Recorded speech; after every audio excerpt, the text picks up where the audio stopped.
Dear Dr. Lisle, I've been listening to the show for close to 2 years now, and I've enjoyed seeing the world through Dr. Lisle's lenses, and now additionally Dr. Hawk's.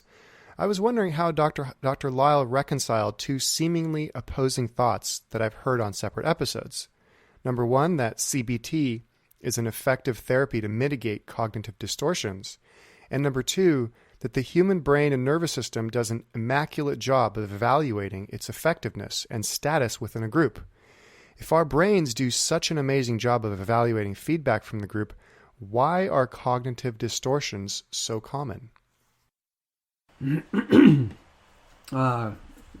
good question. So let's see if we can understand. Let me take a big sweeping view so that we understand the nature of life and what the mind is up to. So the nature of life for an animal is for the animal to make the best possible moves, obviously for gene survival. So we are replacing that slightly.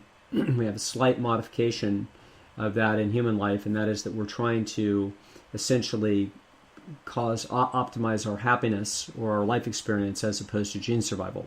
Those two things are highly correlated, but they're not 100%. So with that being said, it would be the let's skip over that very important detail as we follow the logic down to understand distortion.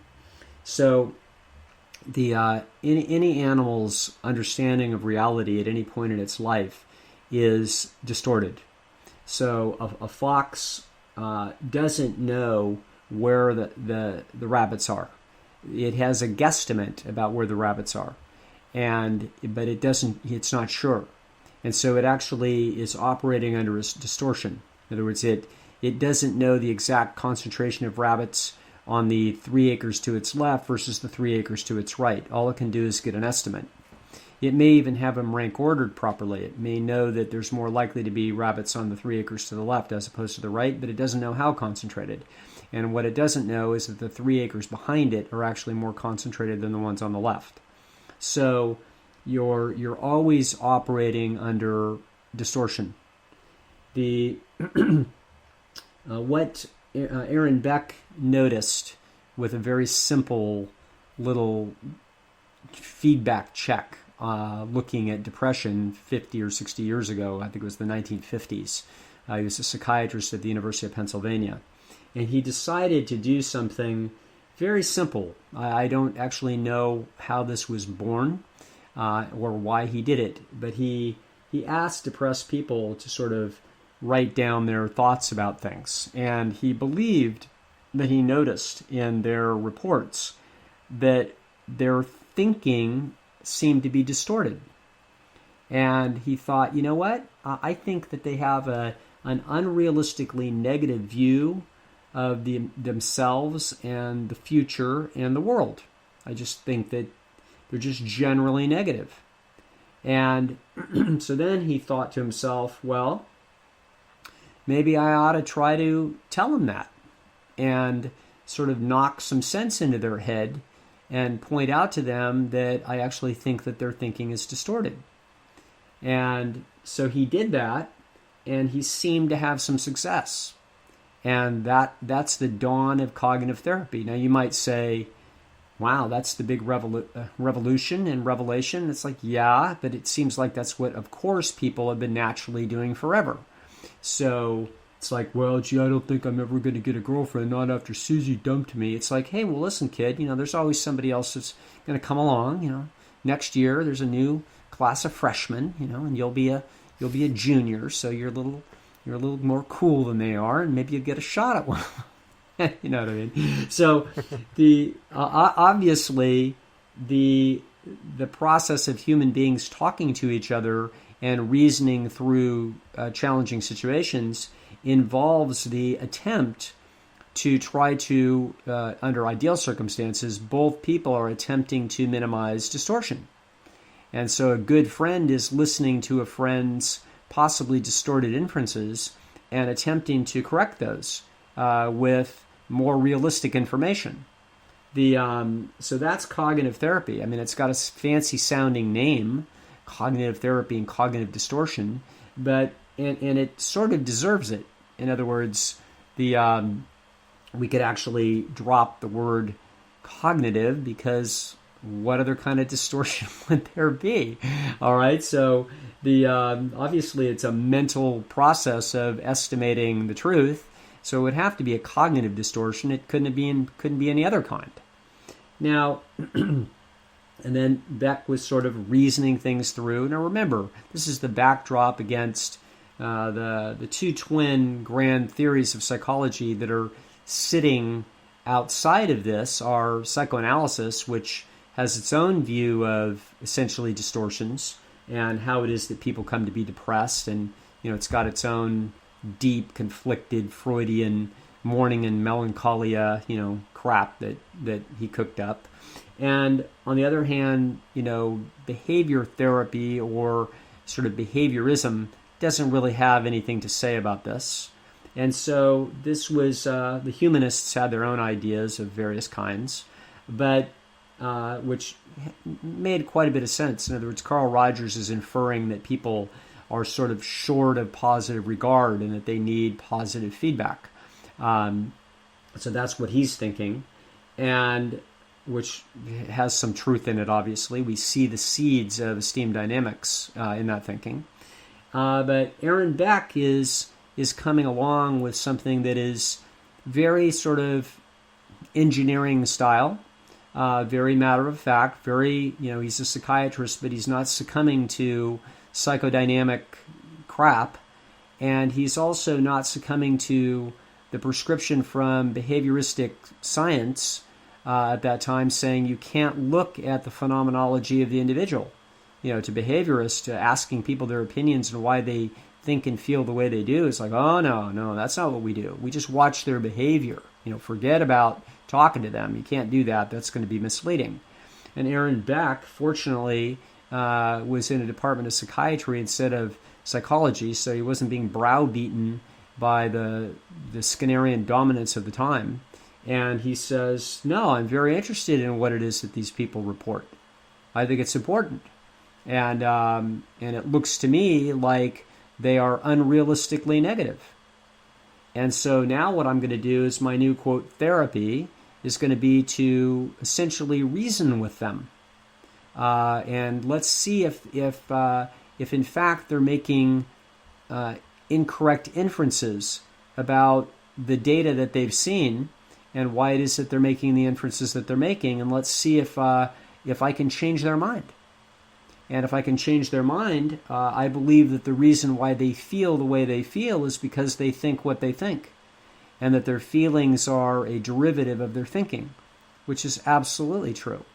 Okay, so then there was fights in the literature and in emotion theory between people like George Mandler and Richard Lazarus at Berkeley. There's some people saying, oh no, feelings are before thoughts, and Mandler saying no, there has to be thoughts before feelings, and argue back and forth in the hotty-toddy literature of early cognitive science.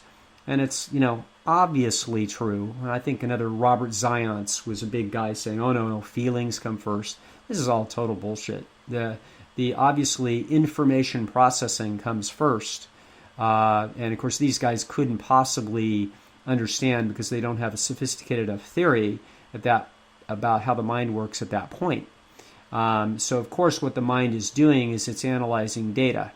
It's a computer, and this would be finally brought to the fore by Tooby and Cosmides, who explain that the mind is a computer. It's not like one, it is one, and it's running computations on gene survival, and it has algorithms for essentially coming up with value assessments. And so what's going to happen is that it does the best it can given the data it's got at the time and the algorithms that it has to run them. And obviously this is way past Aaron Beck writing in the 50s, and it's way past the cognitive therapists and the cognitive therapy that you see today, because they don't understand any of the stuff that we talk about on this podcast. But the concept of distortion and the questioner's question is, yes, CBT was the first real basic mechanical observation of saying, listen, people's feelings are a derivative of their thoughts. And they actually came up with a name for the thoughts. They called them automatic thoughts. And I would go further in saying that where they just said, hey, they're just automatic. But actually they wouldn't have known that the thoughts are coming or emanating from deep algorithms, that the organism has no choice is to think what it's thinking. And so the thoughts themselves lead to inferences about the nature of the person's relationship between self and reality. And then those inferences give rise to feelings. And those feelings are prescriptions for action. That's how the organism is designed. So the cognitive therapy model is, hey, if you're getting a lot of depression in your feelings, it's possible that this is unnecessary and that it's actually a derivative of distortion. So they recognize that if your cat dies and you're miserable because you just have a loss, hey, that's a loss. But if you are depressed because you feel like you just got fired and you'll, quote, never get another job, if that's what's coming out of your mouth in front of your therapist, the therapist can say, well, now, wait a second. You're saying that the way you think right now is that you'll never get another job. And interestingly enough, maybe that is kind of what you think, even deep down into your gut, is you're feeling like you're, in other words, the unconscious thought processes are giving rise to a verbal report that says, I don't think I'm ever going to get another job. And the therapist says, okay, well, let's just pause right there. Let's examine that for what they call whether or not it's rational. In other words, is there an alternative hypothesis based on the evidence that we have? And so it's a mechanical method of therapy that says, let's see, is it, what evidence do we have that that's true? How many times have you been hired before? Well, 6 times. And then how many times have you been fired? Twice. Okay, so that you were fired on your second job, then you got 3, 4, and 5 job, then you got this job, then you got fired from this job. What makes us think that 6 is all there is in the hopper for you? 6 different times somebody said that we will hire you. So what makes us think that there won't be a 7th, an 8th, and a 9th? Okay?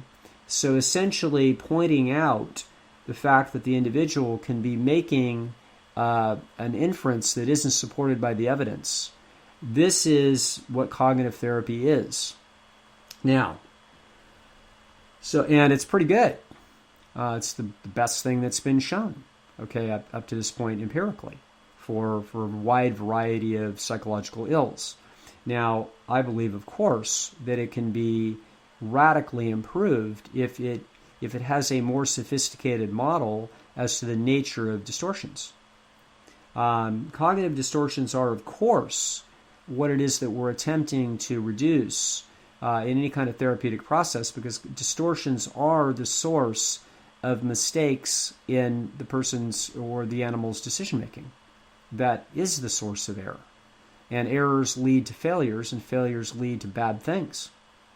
So, the rabbit running from the fox who thinks it should turn left right this minute and it actually should have turned right pays for it with its life. It made a mistake. Okay, so the person that goes to Las Vegas and thinks that they're going to win and puts their family savings down on 16 red on the roulette wheel, if there is such a thing, that individual has a distorted view of the probability of success and what that would mean. So distortions are what it is that we are trying to reduce in order to improve the decision-making of the organism, which leads to better outcomes, which leads to a better existence. Okay? So cognitive therapy is a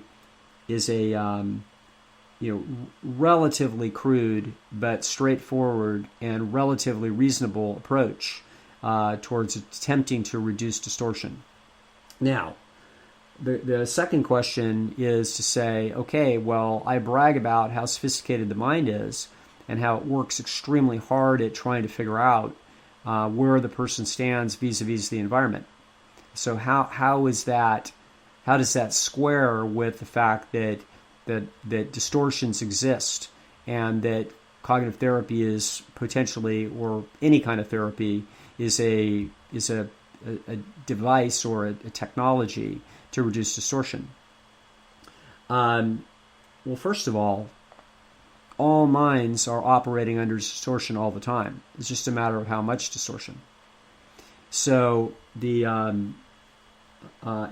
and so I'm not even wild about the concept of therapy, because it has a bizarre connotation to it that harkens back to the reparenting of the Freudian and neo-Freudian, and current psychodynamic thinking, which I think is haywire at the core. Because we don't need to be reparented. What is necessary is to make the mind more accurate. So it's the removal of error that's going to help us. We're attempting to fly a jet here, and so the least error we have in our computer systems and the least error we have in our understanding of engineering will reduce the likelihood of people being dead. Okay, so the whole point is what therapy isn't therapy. It's learning, for God's sakes. Okay, it's improving the mind's understanding of its environment. And so there's several ways that the organism can come about by having distortions that can be reduced through education. So let's look at one. So basically, life experience will cause you generally to have your distortions decreased. So you will, as you're born and as you grow up, you start to understand the context of the world and your place in it. You figure out that there's people other than your parents that know stuff, and a lot of people know a lot more than your parents about a lot of things. Well, you don't understand that when you're 3, but by the time you're 13, you do. Okay? And so you start to find out that there are assets out in the world that you didn't know about, and you also found out that there's liabilities out there that you didn't know about. And so so as your brain is learning details of the environment, you're essentially like a fox that is been shipped into a new territory and dumped off, and now you got to learn the whole landscape. You got to map that thing out there so you know where the swamp is and where the snakes are and where the rabbits hang out and everything else under the sun. You're learning. And the more you learn, the more accurate your understanding of the environment, the more effective your behavior is, because the less errors you make.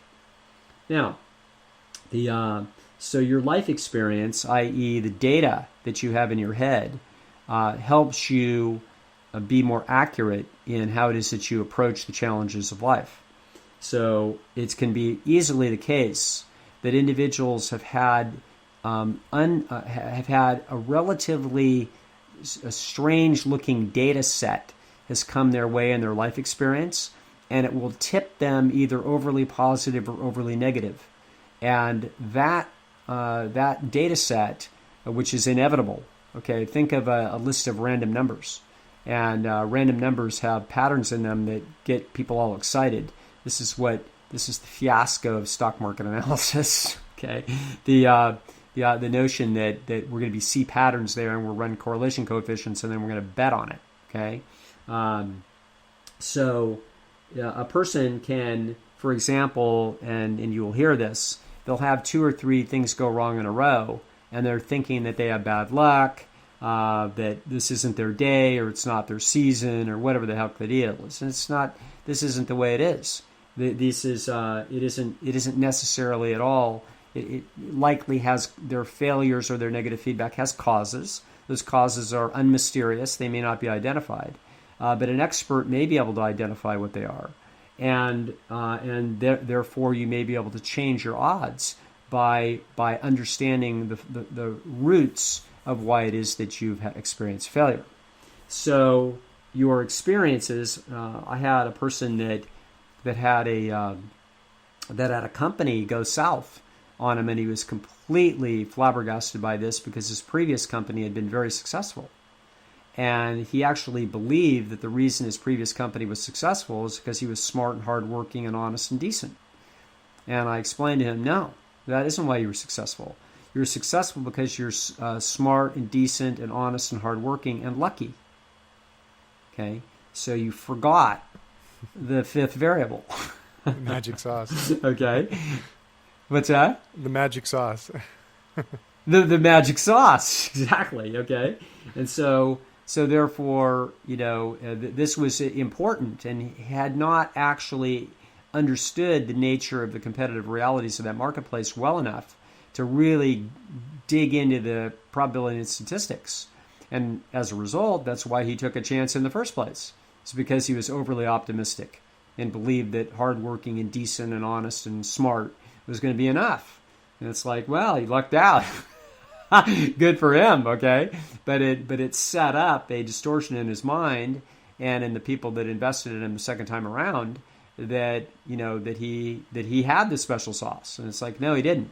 He had all the variables that anybody has for success, except the second time around he didn't get the fifth variable that would be critical.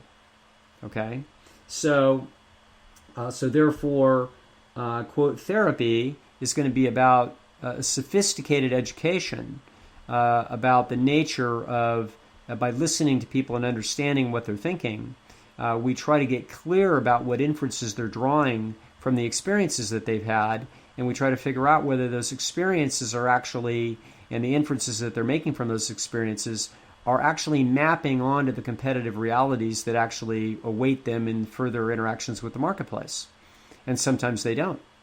Sometimes the person is, let me give you just an example that it's not a great example, but it is an example. So let's suppose there's a young lady that's struggling in the dating world, and she's carrying around 20 extra pounds. Now, because she herself doesn't mind if a guy is 20 pounds overweight or not, she just can't seem to feel like it would be that big a deal. So she's pretty, and you see that she goes to the hair place and has beautiful hair and has beautiful makeup and has beautiful clothes, and yet she can't find the magic 10%. And so she's like, God, what's the deal? And so she's got a distorted view because she's sitting inside of a nervous system that has a bias built into it because it's a female brain looking at the problem instead of a male brain looking at the problem. And so she actually doesn't understand just how many chips she's leaving on the table. Okay, so that would be an example of someone who, it's not like they don't know that it's not an issue, but they can underestimate the issue and how much variance in their success is going to be riding on that variable. So that, just as my entrepreneur underestimated how much luck had to do with success in his endeavors. Now, so some people may be thinking that this, for example, the luck issue is a jaded view of reality. It's not. The publishers understand this finally after a century of misinvesting in what they think is a great book. Okay, they finally realize it's a waste of time. For new authors that we don't know what they could do, what we're going to do is we're going to give thousands of authors a shot at it and put a little tiny bit of money on each one of them, and then that's the right algorithm. Rather than us huddling around a table and saying, well, we think this one is really good, so we're going to put $250,000 behind this one, and that's the right way to do this because this is a great book. It's like, no. That is not the right idea. The right idea is to publish 15 books, give each of them 15 grand publicity, and that gives us 15 shots at something we don't see coming. That's how the publishing industry works. Okay, so they've done that because any other model has fallen flat on its face. So the idea of an old editor in the 1940s, looking at a couple of books and scratching their chin and really deciding which one to bet on, yeah, that's over. That model of decision making is now buried by a much better understanding of the essentially the unpredictability of success. So it's not jaded to say that you could have a distortion in your own understanding about the causes of success and failure in a given domain. Now, so your personal experience can have been biased, and you could be therefore making it would be very honest for it to be biased. In other words, you don't understand the situation, You've looked for a correlation. You believe you see a pattern, and it looks like there's a pattern, but actually the law of small numbers has got you, and you don't understand that it isn't the way you think it is. And so this is where the mind, despite its magnificent capabilities, can be limited in its ability to make accurate distortions. And so a wise person that knows the landscape better than you know it can actually educate you and therefore reduce your error and therefore help you. Now, another source of distortion is personality. So if you can imagine that probably the least distorted personality, if you were to imagine this, would be an extraordinarily bright person, with a personality that went right down the middle of the Big Five bell curve. So they're neither no open, no close, or 50th percentile, 50th percentile conscientiousness, they're 50th percentile on introversion, extroversion, on agreeableness, and on emotional stability. That individual would have exceptional insight into how other people are likely to react to things, because they themselves would have the least distorted position from their own egocentric bias to be looking at other people's behavior and anticipating what they're likely to do. If you were a highly conscientious individual, you would be more likely to make mistakes and inferences about other people's behavior, what it means. So, for example, somebody that agrees to do something and then flakes out, you might infer, well, they don't really like me and they're disrespecting me, et cetera, when really they're just kind of flaky. They're just a 35th percentile conscientious human, and you didn't understand that, and so therefore you're overreading what you think you're seeing there, and you're making a mistake. So you can see that the further you get away from your fellow man in terms of your view, the more likely you are to make mistakes. Now you might say, well, shouldn't an average Joe then, average IQ, be in the best position? No. The more brains you have, the more computing power you have, the more capability you have to make the least errors. And so you undoubtedly open up some error variance if you're exceptionally bright, because you will sometimes overestimate what other people are capable of doing mentally. So that channel opens for error. But generally what you would want, if you were trying to build a superb coach for humans, is you would put that person exceptionally bright and then right down the middle of the Big Five. So personality, anything where a person is away from the mean, this is another source of distortion. So now we're seeing the two major sources of distortion that leap out at us. One of them is environmental and the other one is genetic. And so any human thought, feeling, and experience is nothing other than an interaction between environment and the genes. So we would expect to find two sources of error in the system. One of them would be experiential, i.e. the database is distorted, and the other would be the underlying architecture of the system, i.e. the genes are distorted. So you can, a great example of a hyperconscientious person having distorted genes would be a hand washer that's washing their hands 80 times a day, okay, or an anorexic. So or a germphobic of various kinds, airplane phobic, whatever. Any kind of high anxiety individual, you're looking at a nervous system that is overestimating the worst case scenario.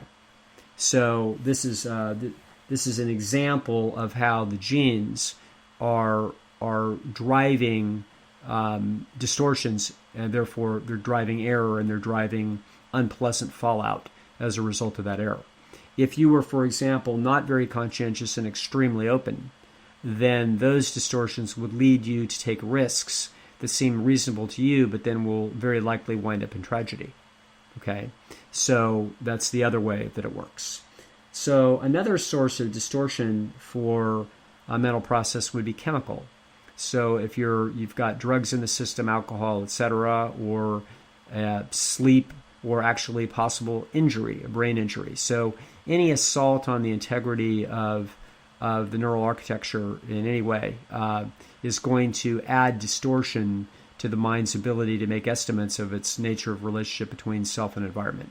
And this is why alcohol is called liquid courage. In other words, if a guy is going to go up to a woman at a bar and he would be anxious about it, it's a good idea to down a couple of scotches and dampen down the anxiety. Okay, so that's why that works that way. That facilitates that process. Okay, now another source of distortions is going to be the mismatch between the world that we find ourselves in today and the world that the neural circuits were designed for. So the pleasure trap is something that comes to mind. So the pleasure trap in all of its guises is a way for the organism to get a distortion and therefore make self-destructive decisions or costly decisions as a result of that. The ego trap is another trap where the modern environment can extend the ego trap's reach. Instead of being a short-term social phenomenon, it can turn into a lifetime or a long-term mess. You also have other situations in the modern environment. So you've got this, social pressures and expectations around romantic relationships that lead to marriage, et cetera, et cetera. So that's another host of problems. You also have the anxiety and high sensitivity to the notion of bad news. And so you have people worried about burning issues.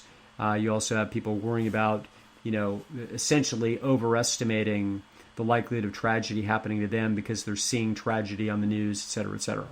So there's Darwinian distortions are a set of distortions that can be encoded into the system because they're evolutionarily useful, but they are distorted. So, for example, if you hear a twig snap in the woods, the first inference you make is predator, even though it's exceedingly likely to be wrong.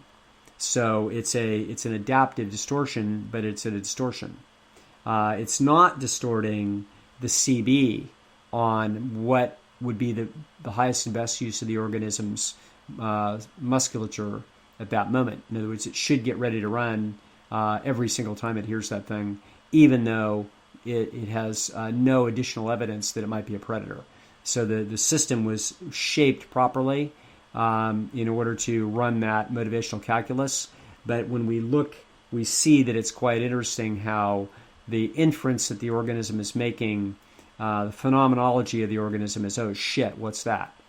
Okay? And if you were to ask a person its estimation of whether or not that's a predator at that instant, its intuition is, God, it could be 1 in 5.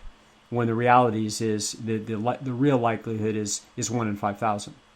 So anyway, the long and short of it is the mind is exquisite and brilliant. It's running all kinds of data analysis to try to give the person an accurate view of the situation it finds itself in. However, the situation it finds itself in is inherently very complicated, and the individual themselves is born with inherent individual differences that make it have a distorted computer. And so as a result, its experiences also couldn't possibly be a fair sample, a perfectly unbiased sample of what life is going to be like. Okay, so as a result, as the person goes on in life and has more life experiences, they get increasingly better calibrated at the likelihood of tragic failure versus grand successes. And so this is why eighth grade boys, by the way, 85% of them believe that they're going to be professional athletes. Okay, so 8,499 of them will be wrong out of those 10,000. Okay, so the one of them, 1 in 10,000, will be.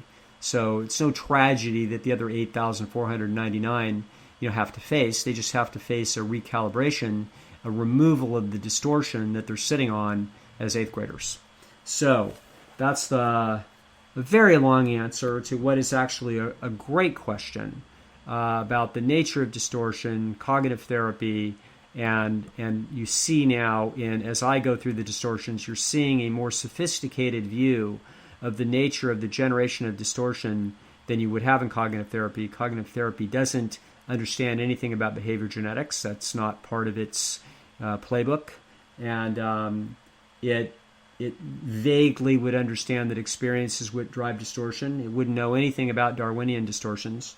And it would certainly recognize chemical distortions, and if they were thinking about it, in which they're not. So but cognitive therapy, I recognize it as a cousin to what it is that I do.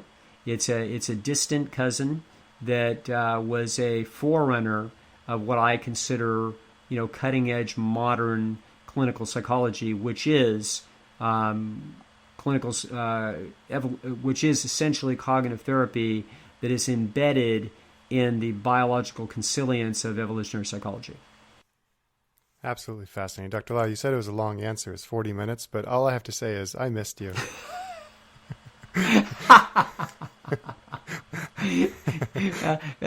Jen could have said it in 15. But well, nothing against Dr. Hawk at all. She knows how much I adore, and enjoy hearing her talk. But we miss these long explanations. It's really complete. All right. What else we got? All right. So our next question is actually, it's perfect timing because you were talking a little bit about this. So dear Dr. Lisle, dear Dr. Lisle, I've often felt anger when someone seems to misunderstand something, perhaps honestly or perhaps disingenuously, in something that is approaching an argument.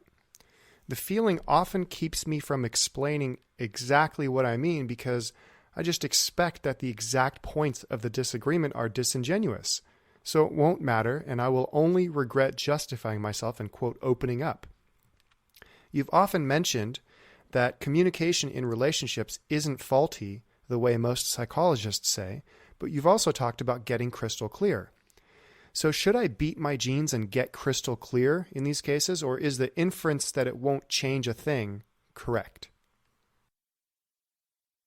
Okay. We've got two, as I see it, two very different questions. And I think that they're being molded in the questioner's head.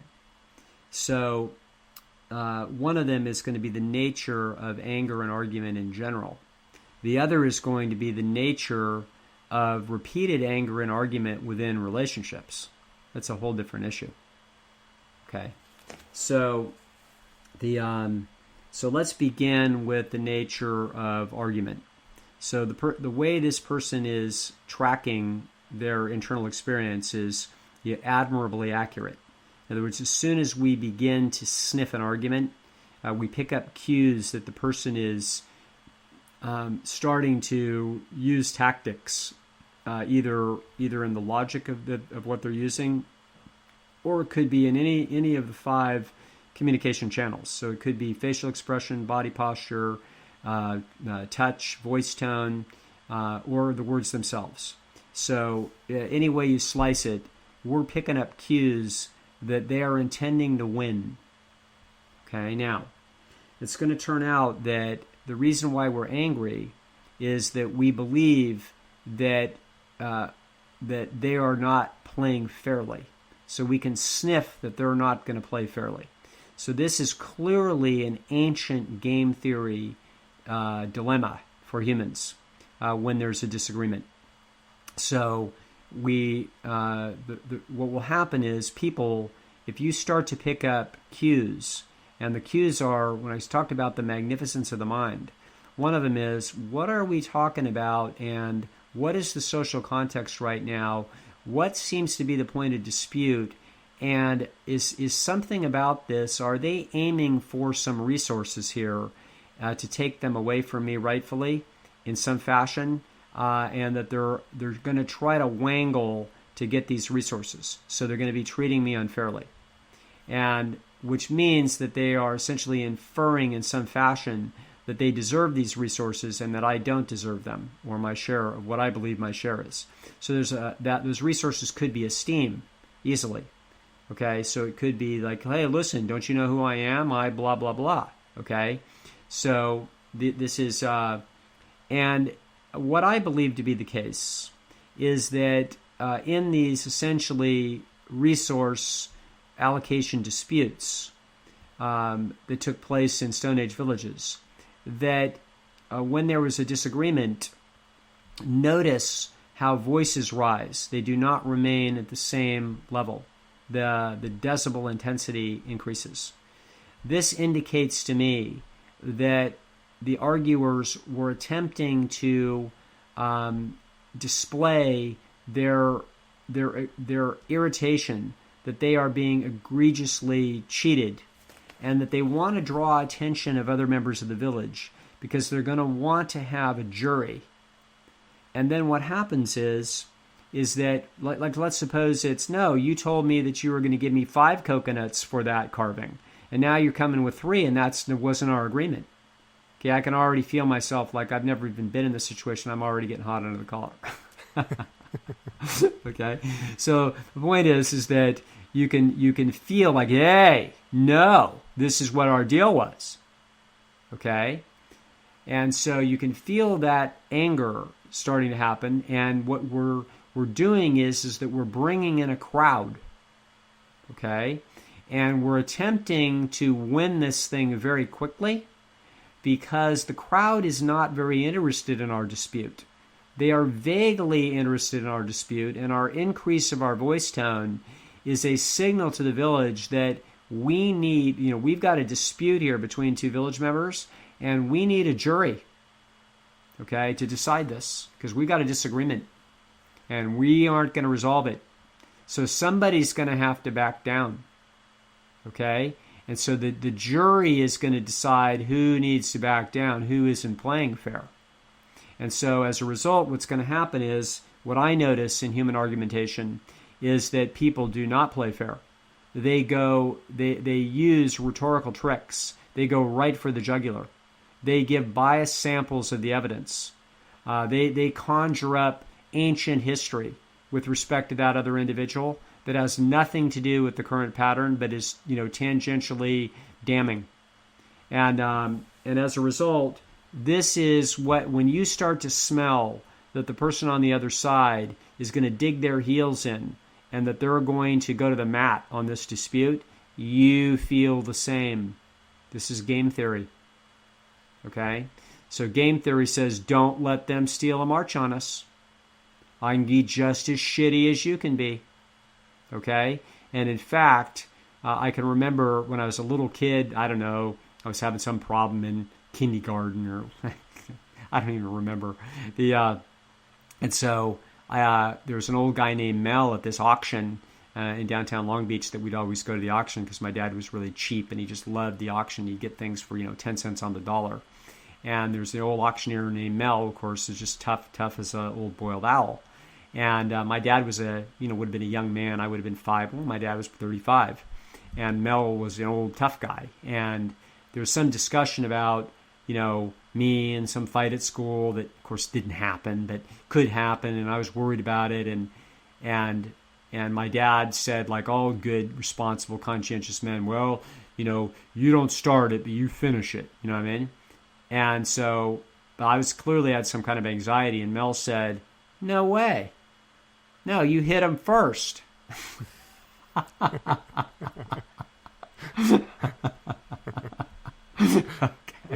It was just this sort of striking contrast in strategy, okay? That and my dad cracked up. He's like, yeah, okay, let's think that through. That's not necessary. If we think a fight's inevitable, you go ahead and hit him first.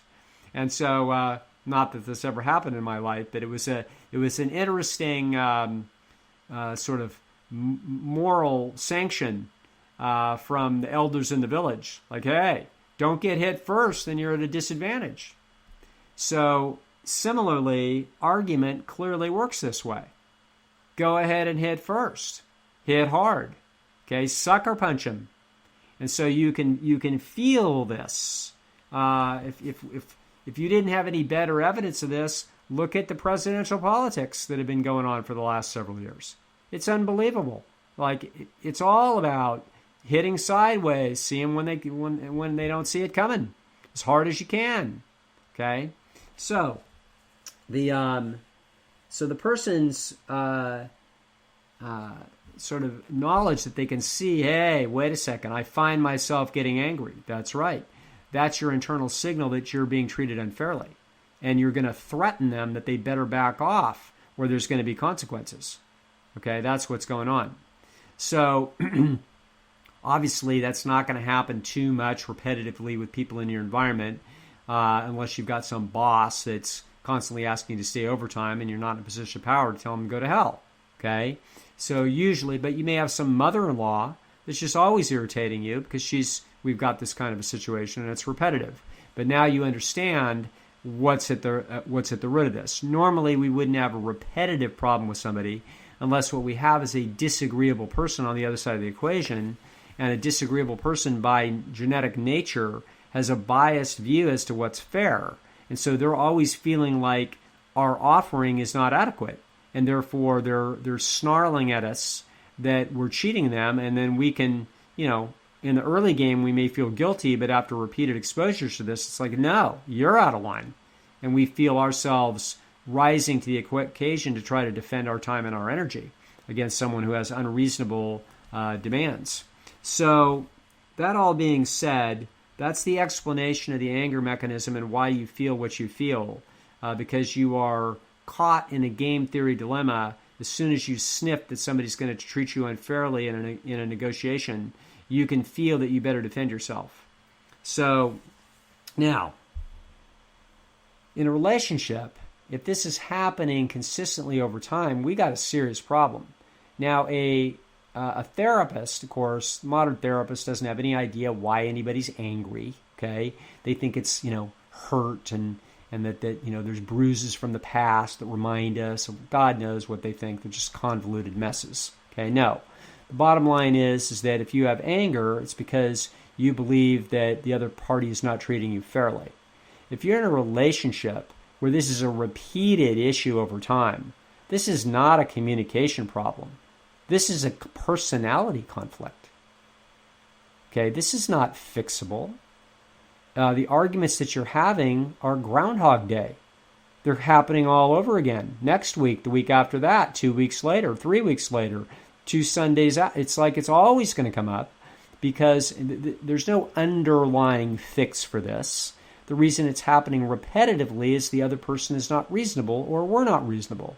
And the interaction between those two individuals gives rise to this dynamic, and that dynamic is not fixable.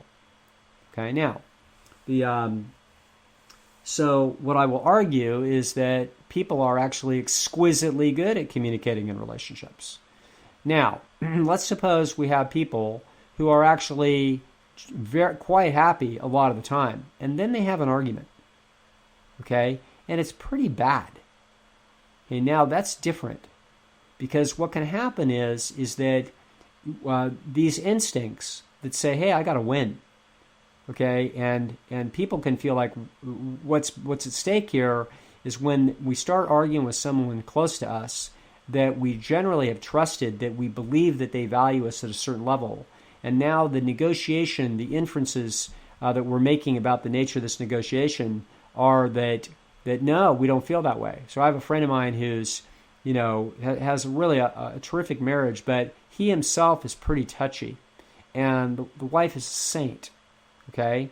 But every once in a while, she will call something, give him feedback that she believes is fair and reasonable. And if it hits him the wrong way, because he's pretty touchy, he can really go off. He can get really upset. And so she, she's not trying to teach him a lesson, but every once in a while she just trips over it. So he's a 70th or 80th percentile disagreeable. She's a 20th to 30th percentile. In other words, she's super, very, very agreeable. So in general, they are in an equilibrium and the relationship works. But every once in a while, it tips that way. And incidentally, it's always that way. It's never that he accidentally over insults her. Yeah, I mean, that never happens. The blow-ups that they've had over the years are always the same direction. It's always the disagreeable human has gotten, the agreeable human has given what she considers to be reasonably honest feedback about something, and the disagreeable is all bent out of shape. Okay? Now, fortunately for them, this doesn't happen often because they're essentially in an agreeable-disagreeable equilibrium. But so when you have something like that happen, what we have to do, so if the relationship's important, if the stakes are high on any dimension, what we want to do is we want to do crystal clear. So what crystal clear is taking a specific dispute and being very careful about how we question, what message are you trying to say here? What exactly are you trying to say? And so when usually between two partners where we're not talking about a dispute that has now turned itself into a mushroom cloud of essentially a vicious cycle. So a good relationship's in a virtuous cycle where we're sending esteem signals to each other and reaffirming our desire to be in the relationship. When you're in an argument, you feel that things start to spin the other way. And the human instinct's desire to win the argument can start to move us into a vicious cycle. Okay? I.e., you're treating me unfairly, so I'm going to go for the jugular and go after you unfairly. Okay? And then the other person sees that and they're like, oh boy, well then I need to defend myself in terms of my reputation in the clan here, so now I'm going to go after you. Okay? So that can very quickly spin into a vicious cycle. It's so fast, it can happen literally with one comment or even a smirk. Okay, that's how sensitive people are to which direction that particular dynamic is running. Okay, so crystal clear is a way where what we're going to do is by very careful questioning and allowing the person to express themselves and not interrupting them, challenging them. What we are going to do is that we are essentially diffusing the Stone Age instincts that says, I have to hurry and win this argument very, very fast because the jury is only going to listen to this for about 3 minutes, and then they're going to render judgment. Okay? It's like, no. You go right ahead, and I'm going to ask you why you're saying what you're saying and why you're thinking what you're thinking and why you're feeling what you're feeling, and I want to hear the whole context. So when I said this that really upset you, tell me why. Okay? And then we let them talk, and we ask them clarifying questions. Now, very often, just by doing this, sometimes we will, as we're listening to this, we will hear the distortion area. We'll hear that they're making inferences and they're drawing in data to that theory that is incorrect. Okay, but we wait. We don't dispute it then. We let them get the whole story. So that's step one. They tell their whole story. Step two is we feed it back. Okay? So step two is we say, okay, so when I said this, then you said this, and that's because you felt this and you were thinking this, and then we had that situation before that was kind of similar, and then 5 years ago, this happened, and I made a comment at your mom's place, and you think that's related to that, and you think that's related to that, and this, that. And then you're thinking this and you're thinking that. And so now you're thinking that this is really what I meant and this is really what I'm thinking. And you're thinking that this is what it means about what I feel about you. Okay? So we get it all out and we feed it back. And what you're going to see when you do that is a relief on the person on the other side. They were feeling the Stone Age panic that they weren't going to be able to make their case. And not only do we let them make their case in exhaustive detail, we feed it back to them and make sure that we've got it right. And very often they'll correct us. They're like, no, that isn't quite what I'm feeling. What I'm feeling is this. Like, okay. So then we feed it back again. So by the time we do that, there is what they start to infer on the other side of the equation is that we're not in a vicious cycle. Okay, it's a tremendous signal to the person on the other side. We are not in a vicious cycle, okay? That in fact, I care enough about what you think and what you feel, and I'm worried about what it is where you think I'm coming from, that I need to understand it, and I'm going to take exquisite detail in my understanding of this. I'm going to get it so that I understand you really well, because I'm super motivated to understand where you're coming from. That's a huge message to give somebody on the other side of the table. Okay? That's how we stop the vicious cycle. Okay? Now, the next thing we do, if we are, if you can learn this and map it out, you can do it mechanically too. It doesn't, you can do this. You can learn this as a couple. If this happens once a year and it's really tough on you, then you can learn this and you can say, let's do it this way. And your instincts won't let you do it. You won't want you to do it, but you can. It's learnable. Okay, it's a way to, as we go back to the first question, it's a way to learn how to reduce your distortions. Okay, so you're wired by evolution to have a distortion about the other person's motives and to actually throw distortions into an argument that makes you more likely to win it in order to defend your esteem, i.e. whatever resources that you have at play in this thing. So instead, what we're going to do is we're going to, really get careful about the analysis of the problem to remove all possible distortions. Okay? And then, before we're going to come back and we're going to tell the person where it is that we believe they're distorted, we're going to contextualize the whole situation in a way that is going to start to spin it in a virtuous cycle, which is where we want this thing. And that's that we're going to bring back the context and we're going to tell them a whole bunch of things about them that we find super valuable. So we're going to flood the circuit. Okay? Then the next thing we do is we say, okay, here's how I see it differently than you. Okay? I agree here, I agree here, I agree here, I agree here. And I agree that when I said that, I was kind of pissy because I was hurt. But this is what it is that I was really thinking, and this is what I'm worried about, and this is how this went down. Okay? So this is how it is that, if we're motivated and we've got actually a very good relationship, but we will have occasionally threats to that relationship that can get scary. So if you had a big fight yesterday, and yet these are two people that care a great deal about each other, the fight itself isn't an indictment of the relationship. But what we got to do is we got to suck it up and try to, quote, communicate very effectively, in ways that beat the genes. Okay? Because when people are angry, they'll send defection cues. They're threatening. They're really raw and worried, etc. So that can happen. Now, my explanation when I say that therapists do not know what they're talking about when they think that the cause of the problem in relationships is communication problems is because long-term recurrent conflicts of interest in relationships is evidence of personality conflict. It's not evidence of problems in communication in the relationship. Okay?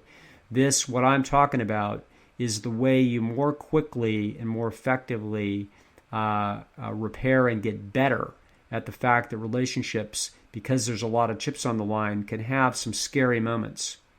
And that this is how it is that we can transcend those and not, and not essentially cause more misery than we need to.